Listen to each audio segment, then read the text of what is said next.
রাধে রাধে। সাধন কথা ও গান এই ব্লগে সবাইকে অভিনন্দন। আবার বসে পড়লাম শ্রীমদ্ ভাগবত নিয়ে। আমার প্রাণগোবিন্দে গোষ্ঠ লীলা সম্পর্কে একটু পরিবেশন এবং ব্রহ্মার মোহভঙ্গ সেই সম্পর্কে আমার স্মৃতিতে, আমার মননে, আমার চিত্রপটে যেটুকু প্রাণগোবিন্দের এই সমস্ত বিষয় আছে আপনাদের সামনে একে একে তুলে ধরার প্রয়াস করব। ভিডিওটি না টেনে দেখার অনুরোধ রইল। আমার প্রাণগোবিন্দ এই গোষ্ঠলীলার মাধ্যমে তিনি যে গোমাতা এবং গোমৎস্যদের নিয়ে যাচ্ছিল, এই সূক্ষ্ম দেহধারী প্রতিটি জীবকুলকে তাদের মধ্য দিয়ে শিক্ষা দেওয়ার কথা তুলে ধরেছে। অর্থাৎ তিনি একটি যষ্ঠি নিয়ে, তিনি একটি লাঠি নিয়ে সমস্ত জগৎবাসীকে, সমস্ত বিশ্ব ব্রহ্মাণ্ডকে তাড়িয়ে নিয়ে যাচ্ছেন, আর আমরা তাড়িত হচ্ছি। আর আবার দিনের শেষে আবার তার চরণেই আশ্রয় দিচ্ছি। এই বিষয়টি আমাদের বোঝানোর জন্য আমার প্রাণগোবিন্দের এই গোষ্ঠলীলা। তা মা যশোদা সুন্দরভাবে সাজিয়ে দিচ্ছেন সেই ছোট্ট গোপালকে, এবং সাজিয়ে দিয়ে একটি ময়ূর পালক এবং কাজলের টিকা দিয়ে দিচ্ছে। কারণ ওই মুনি ঋষিরা এক সময় হাত দেখে বলেছিল যে রাহুর দোষান্তি আছে, মাগো ওকে একটু টিকা আর ময়ূর পালক দিয়ে দিও। সুন্দরভাবে আজকে সবাই মিলে বেরিয়ে পড়েছে। দ্বাদশ রাখাল, নবলক্ষ ধেনু সুন্দরভাবে যাচ্ছে, এবং পদকর্তা সেই যাওয়া দেখে এত সুন্দর দুটি কথা বলেছেন, আমি সেটা আপনাদের সামনে তুলে ধরতে চাইছি। ছোটি ছোটি গাইয়া ছোটে ছোটে গোয়া, ছোটে ছোটে গাইয়া ছোটে ছোটে গোয়া, ছোট সমের মদন গোপাল, ছোট সমের মদন গোপাল, ছোট সমের মদন গোপাল। এভাবে চলেছে, আর পেছন পেছন সবাই যাচ্ছে। আর এই বিষয়গুলো একবার আমার সুদামার কাছে জানতে চেয়েছিল, আচ্ছা এই যে তোরা বনে যাস, বনে গিয়ে কী করিস, আর সারাক্ষণ আমার কানাই বা কী করে, এই কথাগুলো মা যশোদা জানতে চেয়েছিল। মা যশোদাকে সুদামা এবং অন্যান্যরা বলেছিল, জানো মা, আমরা যখন এই বনে থাকি, এই বনের মধ্যে কত লোক যে আসে, আমি কিন্তু সবাইকে চিনতেও পারি না আমরা, কিন্তু অনেকেই আসে। কখনো দেখি যে হংস পৃষ্ঠে করে একজন চলে আসছে, তার আবার 4টে মুখ। কখনো দেখি মা 10 হাতধারী একজন নারী এসে তোমার ছোট্ট গোপালকে খাওয়াচ্ছে।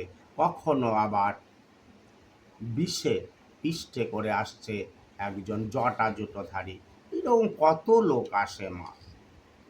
তা এইরকমই একদিন এসছিল হংস পৃষ্ঠে চড়ে ব্রহ্মা। এসে চিন্তা করল যে আমার গোলকপতি এইভাবে বালকদের সাথে সেবা করবে, বালকদের এঁঠো খাবে, এটা তো হতে পারে না। আমার সন্দেহ হয় ইনি গোলকপতি কিনা। তাই তিনি কি করলেন, নবলক্ষ ধেনু এবং দ্বাদশ রাখালকে চুরি করে একটি গুহার মধ্যে রেখে দিলেন। তাই রেখে দেওয়ার পরে তিনি আবার দেখলেন কি হয়, দেখার জন্য উদ্গ্রীব রইলেন। একটুখানি পাঠ করি। হেন মতে গাভী শিশু ব্রহ্মা চুরি করে, হ্যারে পূর্বমত সব বিস্ময়ের ভরে, তাহে চতুর মুখ অতি লজ্জাযুক্ত হয়, শ্রীহরির নিকট আসে ব্রহ্মা মহাশয়, ভান্ডির কানন মাঝে যথা জনার্দন, ক্রীড়া করে লয়ে যত ব্রজ শিশুগণ, গোপ শিশু লয়ে কৃষ্ণ খেলে অবিরত, লজ্জিত হইয়া বিধি তথায় আগত, দেখিল যে বটমূলে রাধিকার মন, যেন পূর্ণিমার শশী ঘেরা ওই তারাগণ, কত যে তাহার শোভা হেরি মনোহরে, পরিহিত পিতবাস কত শোভা ধরে, রতনে ভূষিত অঙ্গ করে ঝলমল, কিবা কান্তি হয় তার কতই উজ্জ্বল। চুরি করে তো রেখে এসেছিল, এসে দেখে আবার সেই রকমই আমার গোবিন্দ তার দেহ থেকে আবার সেই নবলক্ষ ধেনু এবং দ্বাদশ রাখাল সৃষ্টি করে যেরকম অন্যান্য দিনের মতোই তিনি আবার খেলা করছেন। ব্রহ্মা চিন্তায় পড়ল, আমি এ কি করলাম, অর্থাৎ ইনি তো অন্য কেউ নয়, গোলকপতি।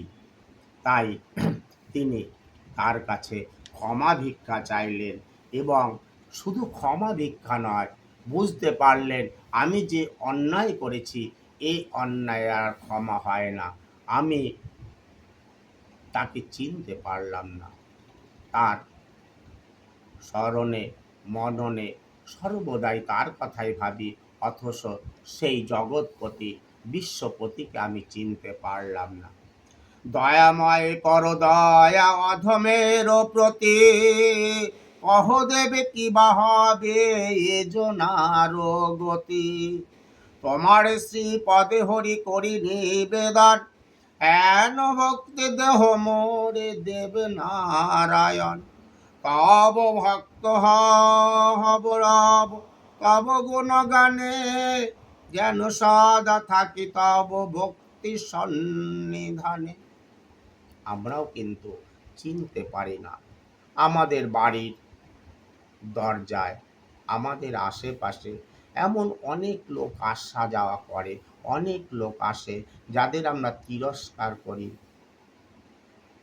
আমরা এইটুকু ভাবা উচিত, হয়তো তাকে কিছু দিতে পারবো না, তাকে তিরস্কার বা তাকে অপমান করা মানে আমার গোবিন্দকে অপমান করা। কারণ প্রত্যেকটি দেহধারী মানুষের মধ্যেই, জীবের মধ্যেই, সমস্ত কিছুর মধ্যেই তার অবস্থা। কত ভাগ্য করে এই ব্রজবাসী জন, সদা সখ্য ভাবে ভাব তুমি অনুকার, নন্দগোপ ব্রজভূমি এত ভাগ্যবান, পুত্র রূপে গৃহে তার করো অবস্থান, আর কত ভাগ্য ধরে এ ব্রজমণ্ডল, হৃদয়েতে ধরে সদা ও পদ কমল, যে চরণে রেণু আসে ইন্দ্র আদি হরি, আমি ব্রহ্মা কত যোগ তব পদ স্মরি, সেই পদ রেণু তব এই বৃন্দাবন, ভক্তি ভরে করে সদা হৃদয়ে ধারণ। তুমি গোলকের সমস্ত কিছু সাজিয়ে এই ভৌম বৃন্দাবন তৈরি করেছ, আর আমি সেটি ভ্রমের বশবর্তী হয়ে ভুলে গেলাম। প্রভু, হে জগৎপতি, তুমি আমাকে ক্ষমা করো, তুমি যদি ক্ষমা না করো তাহলে এই অন্যায়ে আমার আর কোনো ক্ষমা হবে না। তাই তোমার কাছে প্রার্থনা, হে জগৎপতি, তুমি আমাকে এই ব্রজভূমিতে নুড়ি কণা পাথরের ছোট ছোট টুকরো করে দাও, তাতে আমি এই ব্রজ গোপীদের পদরেণু মাথায় ধরতে পারবো, আর এই ব্রজ গোপীদের মাধুর্য প্রেম, এই ব্রজ গোপীদের অপূর্ব প্রেমের আমি অধিকারী হতে পারবো। তাই তুমি আমাকে তাদের ওই ব্রজভূমির ব্রজ গোপীদের পৈঠা করে দাও, অর্থাৎ ওই যে নামার সিঁড়িগুলো করে দাও, তারা সেখান দিয়ে হাঁটবে, আমি সেই পদরেণু আমার মাথায় গ্রহণ করব। সকলের পূজ্য তুমি কি কহিব আর, তোমার চরণে আমি করি নমস্কার। এই রূপে কত স্তুতি বিধাতা করিল, ভূমিতলে পরি ব্রহ্মা গড়াগড়ি দিল। ধেনু বৎস শিশু সব করিল অর্পণ, যাহা করেছিল বিধি গোপনে হরণ। কর জোরে ভূমি পরে রহিল পতনে, কৃষ্ণের হইল দয়া তাহা দর্শনে। ব্রহ্মার বিনয় হরি গোলকের পতি, তার প্রতি জনার্দন তুষ্ট হন অতি। তবে শ্রীকৃষ্ণের আজ্ঞা লয়ে সৃষ্টিধর, সস্তানে গমন করে আনন্দ অন্তর। তিনি ক্ষমাশীল, তিনি সবাইকে ক্ষমা করেন। তিনি জগাই মাধাইকে ক্ষমা করেছেন, তিনি শিশুপালকে, দন্তবক্রমণিকে, জয় বিজয়কে সবাই ক্ষমা করে তার কাছে টেনে নিয়েছেন।